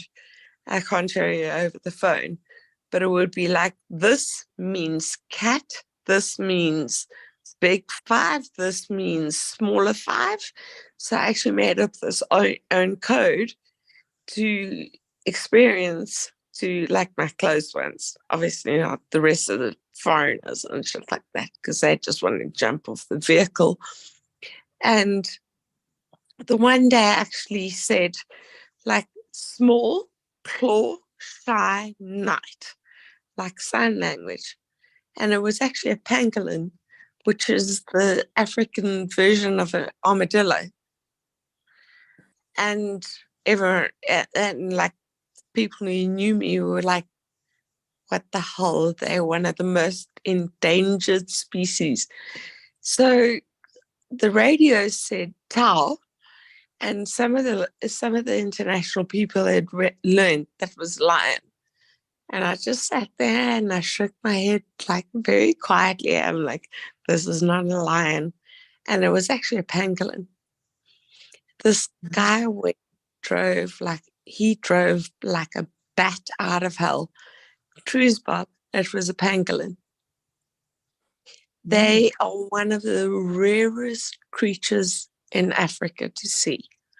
And So I we haven't heard of it. I haven't actually heard of one of those. I'll have to look it up. It's like, it's a pangolin. It's like an armadillo. All right. Armadillos are a little bit more prevalent than a pangolin because the pangolins are hunted for they call it muti, but it's medicinal properties. It's like a rhino, but a rhino is like a whole lot bigger than a pangolin. And then I've also got a friend who's a nature conservationist. He was away. He was actually the guy that took me to hospital last week. He was just so intuitive. And he said to me, Karen, you're not well. And I said, listen, I don't want to come to you. I need a doctor's note. And he wrote me a doctor's note because he knows me so well. In the 20 years I've known him, I've asked him for 2 doctor's notes. I just, like, literally. And then he phoned me on Thursday and he said to me, Karen, I just intuitively know you're not okay. And he is actually a ranger. And he was up this week while I was in hospital doing anti-rhino poaching, which is normally an undermining job. Like, you have to be black and underpaid and all that kind of crap. He like goes into the bush. I must tell you, it's cold in South Africa up north where it is right now. It's like -3. out in the bush for 72 hours. He left me from the hospital and drove up and did that. So he knows everything, and he's never seen a pangolin. And there's another one called the white-tailed mongoose. Yeah, I'll have a look at it. All right, I'm gonna have to politely stop you. We have to get on with our session. We're never gonna. We got 15 paragraphs to do, so thank you for the share, and that was really good. And I'm glad you joined the call, and join us again more often. That'd be amazing. So thank you. I think we got a course to put together. I've got yoga at 5 tomorrow morning. And then got a client, then I'm going to work there. I got a client at 12, and then I got to go and see the doctor again. And then I got physiotherapy. So, Elaine, it was wonderful to chat to you. Yes, Are you going to jump? Are you going to jump off the call now? I am actually going to, because I'm just going to have to go and get a little bit of cough mixture. And then I'm going to have to go. But I'm going to join me. Join you. If you can let me know when I can join you again. So,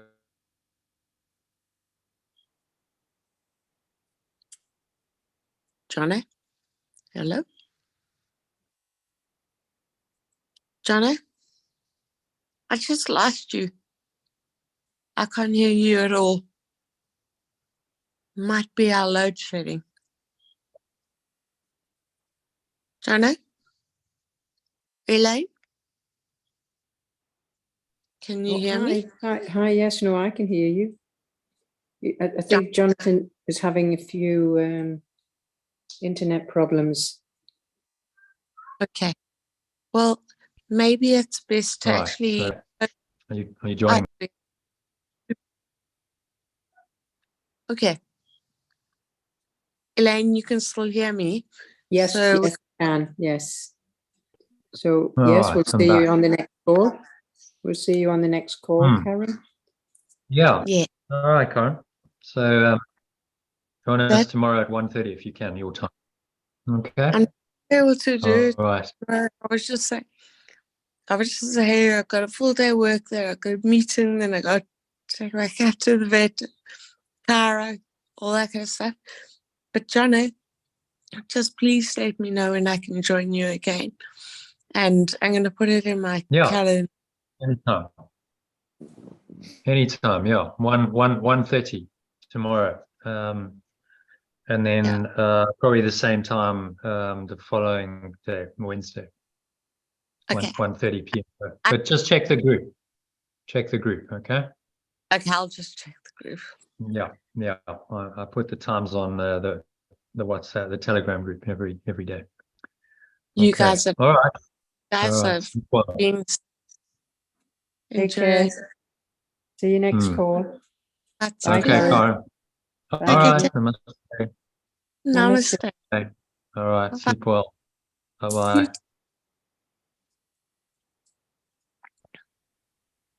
All right. Excuse me. Go into the text. All right. So, sorry about that, Elaine. But I think problem. Some heat was necessary there. So that's what happened. The real time. So where were we? An hour ago. I think we were. We're on to number 4. Number 4, yeah. Temptation of the ego becomes extremely intense. Just read an alternative, I think, because not much to translate there. Just the ego is the belief in separation.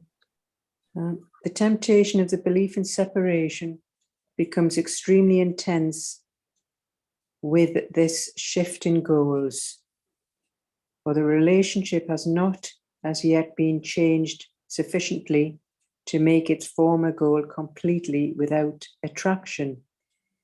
and its form is threatened by the recognition of the inappropriateness for meeting the relationship's new purpose.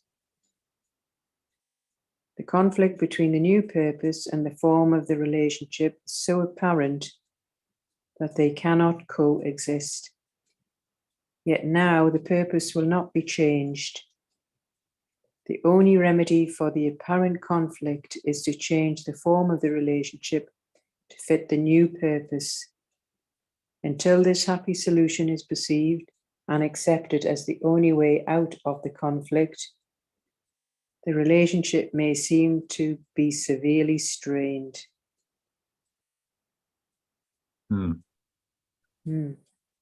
Yeah. So what's he saying there in summary?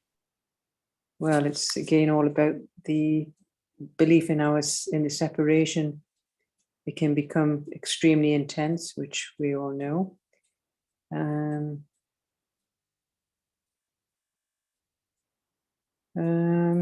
Well,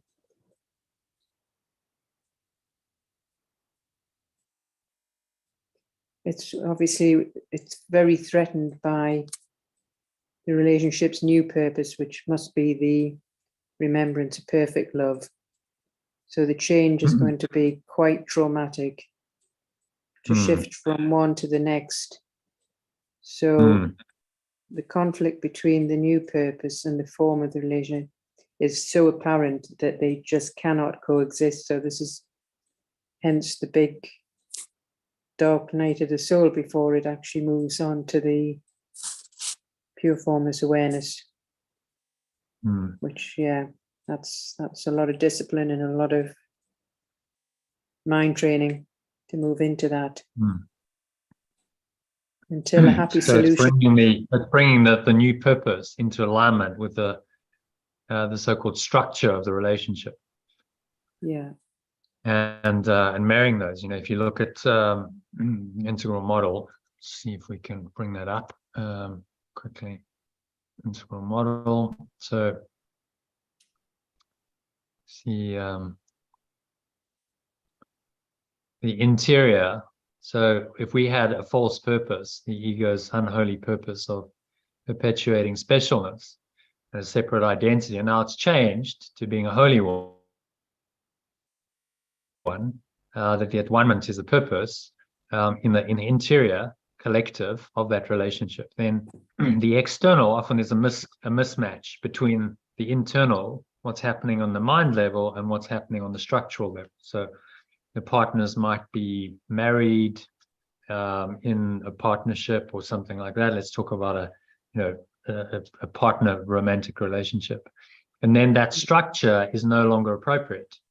Like, well, actually the structure doesn't fit the purpose anymore.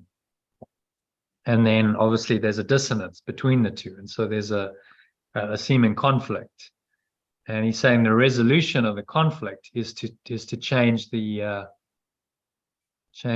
structure according to the intention, the new purpose. Conflict between the goal and the structure, they cannot coexist.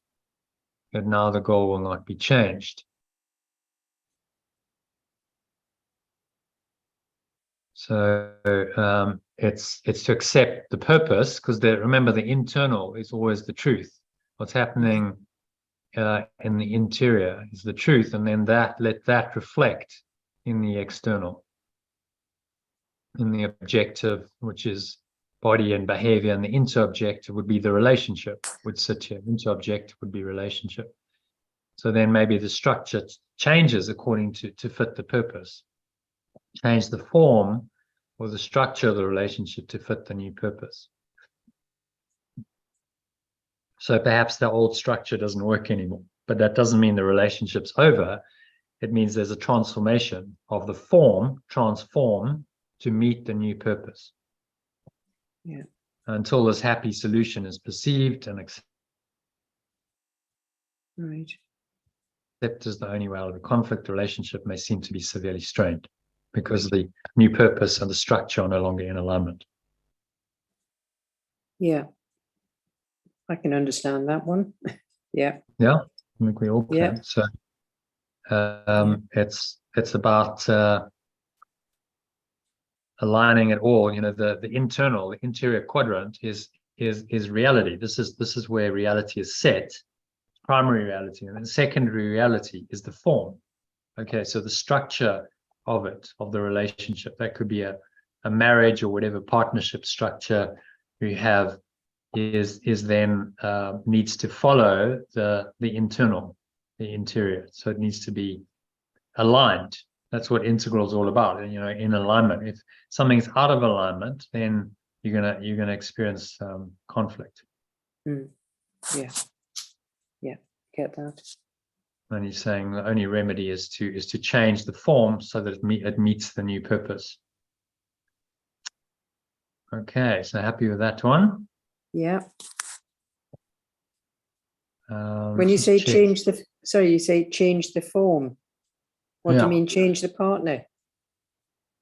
No, the form you don't change the partner, you change the form of the relationship. You know, yes, I get you. Let's say you were married before, maybe you don't stay married, maybe or the idea, because form is really often ideas. The idea of what the relationship should be has to change. Yeah, I've got you. Yes, I've got you now. Yeah, sorry, yes. Okay, the form of our relationship. We thought we were in a special relationship, and our purpose was to be husband and wife, or, you know, special partners, and to make each other happy. Okay, that structure, that form needs to change to meet the new purpose. The new purpose is at 1 month. Okay, so maybe that, you know, idyllic happy couple scenario isn't actually what's useful now, the idea of that. So let's change it and understand that our relationship is about at 1 month. Our relationship is about accepting each other as we truly are and helping each other to live. Unconditional love. And so, you know, the form of the relationship, which may be a marriage or whatever, maybe that's not appropriate anymore. So, you know, the parties might get divorced, but that could actually be very helpful in the reorganization of the relationship into a new the structure that now meets the new purpose. So that's kind of what he's saying, is to align the internal. He's talking really classic integral model. Align the interior with the exterior. That's what he's saying. Get those in alignment, and then the dissonance, the conflict between them will disappear if they're in alignment. Yeah, got you. And that's the only solution. The happy solution is to let the structure or the form follow the purpose, and not cling to the old purpose. Because remember, the ego has convinced you that the structure and the form is reality. It's obsessed with the exterior. So it doesn't want to change that. And now the conflict between the internal shift and the external form is so apparent that it can bring the relationship to an end. Or it can be part of the transformation of that relationship. Okay, let's transform it. We change the form of it based on a new purpose. Yeah, got it, yeah. So quite a powerful idea, really, and lesson. Which is relevant for me and you, in practicality in our lives. So these lessons are meant to be learned and applied to our lives, not just a theoretical exercise. All right, so happy to move on to number 5. Okay. It would be kinder to shift the goal more slowly. It would not be kinder to shift the goal more slowly, or the contrast would be obscured, and the belief in separation given time to reinterpret each slow step according to its liking. Only a radical shift in purpose could induce a complete change of mind about what the whole relationship is for. As this change develops and is finally accomplished, it grows increasingly beneficent and joyous.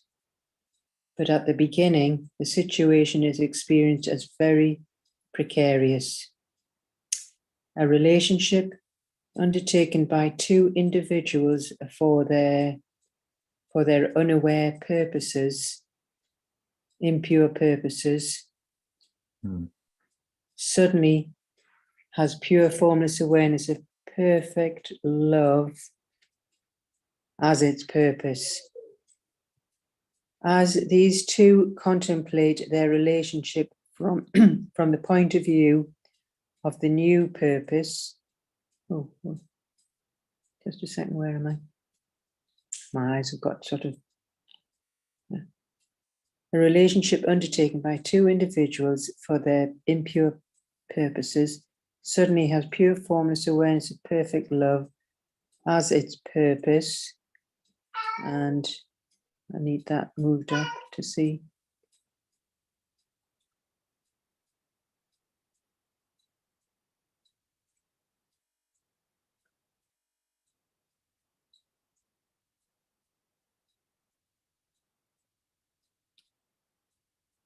Right.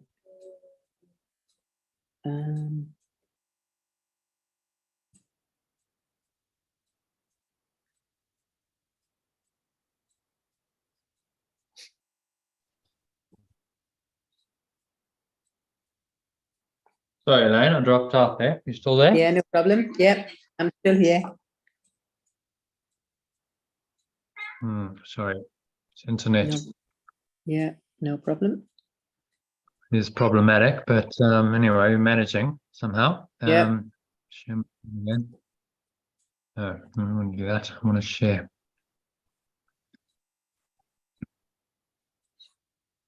So then, where was I? Their perception of the relationship may even become quite disorganized. Oh no, I've missed a bit there. No, number 6. As these two contemplate their relationship from the point of view of their new purpose, they are inevitably appalled. Appalled, what? What does that say? Appalled. Their perception of the relationship might even become quite disorganized, and yet the former organization of their perception no longer serves the purpose they have agreed to meet. So I've got to unravel that one. Well, wait. Oh.